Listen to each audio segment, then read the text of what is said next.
नाज़रीन, अगर आपको पता चले कि आज से 5,500 साल पहले एटम बम था और एटमी ताबकारी से एक पूरी कौम तबाह हो गई थी। यह नाज़रीन ये बात है तकरीबन आज से 5,500 साल पहले की। एक बहुत ही जबरदस्त कौम हुआ करती थी।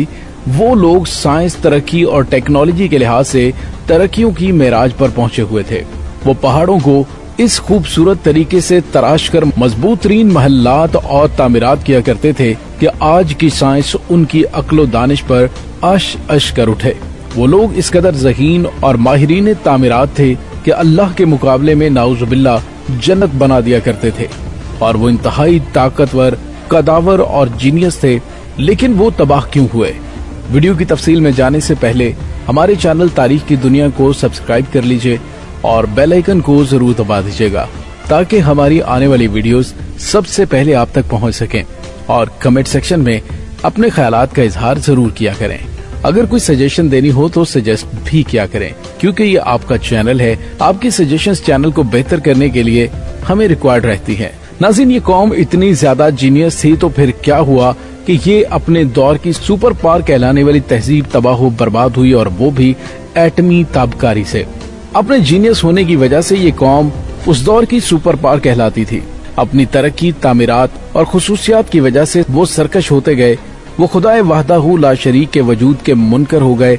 अंबिया अलैहिमुस्सलाम उनको हदायत की बात समझाते तो वो उनका मजाक उड़ाते, अजियतें पहुंचाते, अपनी बस्तियों से तशद्दुद करके निकाल दिया करते। ये खिता बहुत ही सरसब्ज़ो शादाब था, लेकिन जब उन पर अजाब नाजिल करने का फैसला किया गया तो उनके यहाँ बारिशें रोक दी गईं। लेकिन वो फिर भी बाज न आए। उनके यहाँ बारिशों और बादलों ने अपने रब के हुक्म से बिल्कुल रुख फेर लिया, जिसकी वजह से वहाँ कहत साली वाली सूरत हाल पैदा होती चली गई। और फिर एक रोज इंतहाई अजीबो गरीब वाक़या रूनुमा हुआ। उन्होंने एक रोज आसमान पर उठने वाले एक धुएं के बादल को देखा जो तेजी से उनकी तरफ बढ़ रहा था। उस बादल को देखकर वो बहुत खुश हुए। वो समझे कि उनकी कहत साली खत्म हो गई है। ये बादल खूब बरसेंगे और एक बार फिर उनके यहाँ हर तरफ हरियाली और जल थल हो जाएगा। लेकिन नाज़रीन, ये बादल कहर बरसाने वाला था। ये वो बादल नहीं था, बल्कि इस बादल ने सिवाय उनके मजबूत मकानात और महल्लात के कुछ भी नहीं छोड़ा था। कुरान पाक में इस वाक़े का जिक्र कुछ इस तरह मिलता है। फिर जब उन्होंने उसे देखा कि वो एक अब्र है जो उनके मैदानों की तरफ बढ़ता चला आ रहा है, कहने लगे ये तो अब्र है जो हम पर बरसेगा, बल्कि ये वही है जिसे तुम जल्दी चाहते थे, यानी आंधी जिसमें दर्दनाक अजाब है, और वो अपने रब के हुक्म से हर एक चीज को बर्बाद कर देगी। बस वो सुबह को ऐसे हो गए कि सिवाय उनके घरों के कुछ भी नजर नहीं आता था। हम इस तरह मुजरिम लोगों को सजा दिया करते हैं। सूरह अहकाफ आयत नंबर 24 और 25।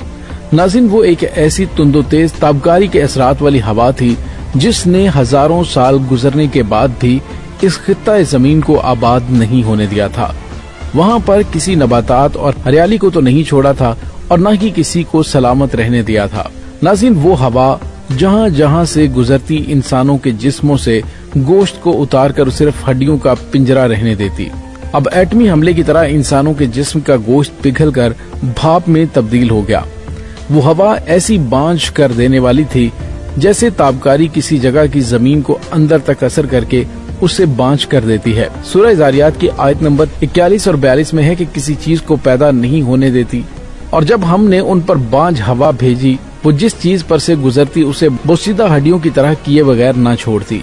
नाज़रीन, इस ताबकारी नुमा हवा ने उनके जिस्मों को गोश्त के बगैर बोसीदा हड्डियों जैसा बना दिया।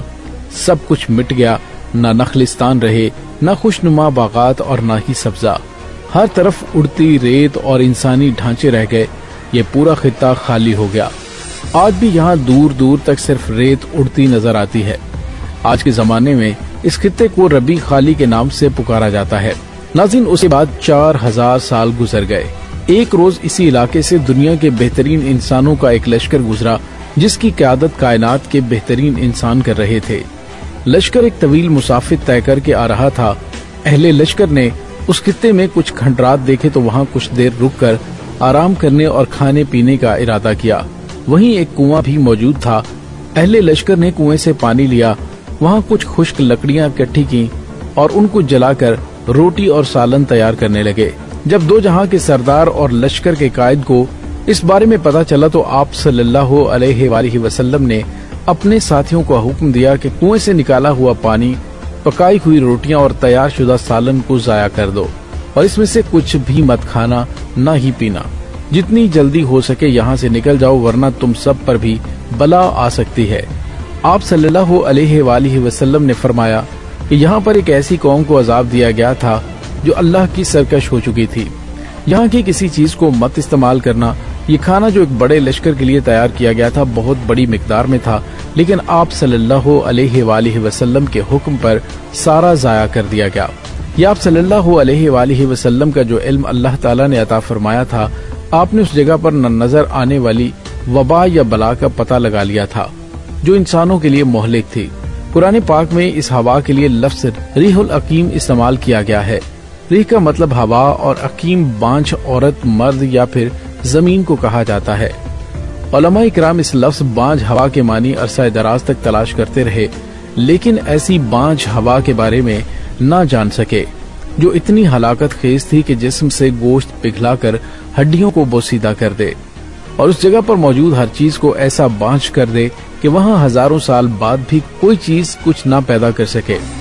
ناظرین، موجودہ دور میں جب ایٹمی تجربات اور ان کی تابکاری کے بارے جاننے کے بعد خیالات اس طرف جاتے ہیں اور قرآن پاک کی ان آیات کے مفہوم واضح ہونے لگے، ایک ایسا بادل جو انتہائی برق رفتاری سے بڑھتا ہے، پھر آنن فانن تباہی مچا دیتا ہے، کسی کو سنبھلنے کا موقع ہی نہیں دیتا، پھر اس کے بعد ایک ایسی بانجھ ہوا جو سب کچھ ختم کر کے ہزاروں سال تک وہاں کچھ پیدا نہیں ہونے دیتی، تو یقیناً یہ ایٹمی ہوا تھی جس میں بہت زیادہ تابکاری تھی، جس نے پوری قوم کو ہی تباہ کر دیا۔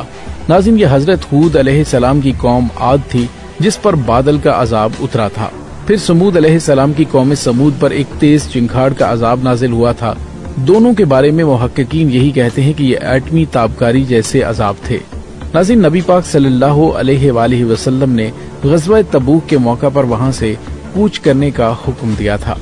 ہمیں امید ہے کہ آپ کو ہماری آج کی ویڈیو پسند آئی ہوگی۔